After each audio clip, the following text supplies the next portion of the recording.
Hello everyone, welcome to Bhavana blogs. ఈరోజు మేమైతే మా వరి పొలానికి వచ్చేసామన్నమాట. చూడండి, వరి అయితే చాలా బాగా వచ్చింది. ఇక్కడ మొత్తం టోటల్ 3.5 acres. బ్యాక్గ్రౌండ్లో సౌండ్ వచ్చేసి మా హస్బెండ్ అక్కడ మందు కొడుతున్నారు. ఇది సెకండ్ టైం అనమాట మేము మందు చల్లడం. మీరు కొంచెం డీప్గా అబ్జర్వ్ చేసినట్లయితే చూడండి, ఇలా గడ్డిలాగా ఏదో మొలిచింది, దానికోసం మందు. అండ్ ఇక్కడ చూడండి కింద సేమ్ మొత్తం పాకురు పట్టినట్టు మొత్తం చిన్న గడ్డి మొలిచింది అనమాట. సో వీటి కోసం మందు యూజ్ చేస్తున్నాం అనమాట. ఇప్పుడు ఆల్మోస్ట్ 2 hours అయిపోయిందండి, కొడుతూనే ఉన్నాం, ఇంకా కంప్లీట్ అవ్వట్లేదు అనమాట. గడ్డి కోసం అని చెప్పేసి మేము ఈ కెమికల్ యూజ్ చేస్తున్నాం. దీని కాస్ట్ వచ్చేసి 2150 per liter అనమాట. నెక్స్ట్ ఉల్పిడి మందు అంట, ఈ మందు యూజ్ చేస్తున్నాం, ఈ కెమికల్ని యూజ్ చేస్తున్నాం. ఇది అయితే 7 rupees 50 paisa per ml అంట.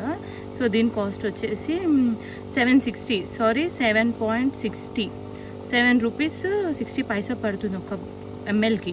దీని కాస్ట్ 760 rupees. ఇది 100 ml బాక్స్ అనమాట. సో ఆల్రెడీ ఈ బకెట్లో కలుపుకున్నాము. So with help of stick నేను ఇలా కెమికల్ని ఇలా కలిపేసినాను అనమాట. హ్యాండ్ అయితే యూజ్ చేయకూడదు, ఎందుకంటే మన హ్యాండ్స్కి కానీ మన స్కిన్ పైన హెయిర్ ఉంటుంది కదా, ఆ హెయిర్ నుంచి ఆ కెమికల్ అనేది మన బాడీలోకి వెళ్తుంది. సో నెక్స్ట్ ఈ గడ్డి మందుని ఈ వాటర్లో మిక్స్ చేయాలన్నమాట. అదే బాటిల్కి క్యాప్ వచ్చిందనమాట. సో దాని హెల్ప్ తోటి 1 cup మిక్స్ చేస్తున్నాం అనమాట. అండ్ 1.5 cup అనమాట. ఇలా 1.5 cupని మిక్స్ చేశాను. కొంచెం బాటిల్ అక్కడక్కడ ఉంటుందా ఈ కుండలో కలిపేస్తున్నాను అనమాట. చూసినట్లయితే వాటర్ కలర్ కూడా చేంజ్ అయిపోయింది, because it is a chemical కదా. సో హ్యాండ్స్ యూజ్ చేయకండి. హెల్ప్ ఏదైనా ఒక స్టిక్ కానీ పక్కన ఉన్న ఏదో ఒక కట్టెతో తీసుకోండి. ఇదైతే గడ్డి మందు కదా, గడ్డి మందు కలిపినాం కదా. ఇదేమో ఉల్పిడి మందు చెట్టుకి మందు. సో ఇది దీంతో 1 మిక్స్ చేస్తున్నాం అనమాట. అలా మిక్స్ చేసి పెట్టుకున్న తర్వాత మా హస్బెండ్ ఇక్కడికి వస్తే తనకి వెనకాల ఉన్న బాక్స్లో పోస్తామన్నమాట. చాలామంది అనుకుంటారు వరి పండించడం చాలా ఈజీ అని. తినేవానికి తెలుస్తుంది, పండించేవానికి తెలుస్తుంది కష్టం, తినేవాడికి ఏం తెలుస్తుంది. తినేవాడు ఎలా ఉన్నా తినను, అలా ఉంటే తినను అనేసి వంకలు పెడతాడు కదా. ఒకసారి అట్లాంటి వాళ్ళని వరి పండించమని చెప్పామనాలి. అప్పుడు వాళ్ళ ముత్తాతల కాడికించి ప్రతి ఒక్కరు గుర్తొస్తారు.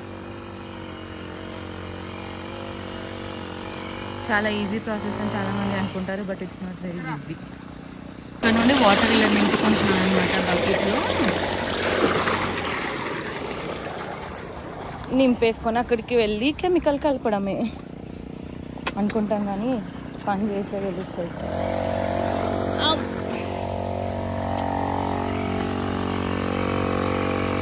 అంత కష్టపడి బిడ్డలాగా పెంచుకున్న చేనికి కానీ పంటకి కానీ అసలు ఇక 3000కి 4000కి బేరం ఆడినట్టు ఆడతారు అనమాట. కూరగాయల బేరం ఆడినట్టు ఆడతారు. ఒకప్పుడు నేను కూడా అదే ప్రాసెస్లో ఉండే. బార్గింగ్ చేయకుండా అసలు కొనేవాళ్ళం కాదు. కానీ క్వింటల్ 5,000 6,000 అంటున్నాం అనుకో, అమ్మ అంతనా అంటారు. చూడండి, ఆ కొన నుండి ఆ కొన వరకు మందు చల్లాలి. మళ్ళీ దాంట్లో ఏమైనా ఉందా, పురుగు పట్టిందా, ఏదైనా పట్టిందా అని చెక్ చేసుకుంటూ ఉండాలి. అసలు ఓ మై గాడ్, అసలు మనము సిటీలో పుట్టి పెరిగిన వాళ్ళకి ఒకసారి వీకెండ్స్ చూపిస్తున్నారు కదా మూవీస్లలో, అట్లా వీకెండ్ అని చెప్పేసి ఇక్కడ తీసుకొస్తే వాళ్ళకి తెలుస్తుంది అనమాట కష్టం అనేది ఏంటి అనేది. ఇస్తున్నంత ఈజీ అయితే వ్యవసాయం అస్సలు కాదు. So please support farmers. వాళ్ళు ఏదైనా కొంచెం రేట్ ఎక్కువ చెప్తే బార్గింగ్ చేయకండి ప్లీజ్, ఎందుకంటే దాని వెనక ఉండే కష్టం ఏంటనేది ఒక రైతు కుటుంబానికే తెలుస్తుంది. So enjoy the view once. చూడండి, క్లౌడ్స్ అండ్ ద గ్రీనరీ ఎంత బాగా ఉంది అసలు తెలుసా, ఒక సీనరీ లాగా ఉంది కదా. Please like, subscribe and comments and share my channel. Thank you everyone for watching.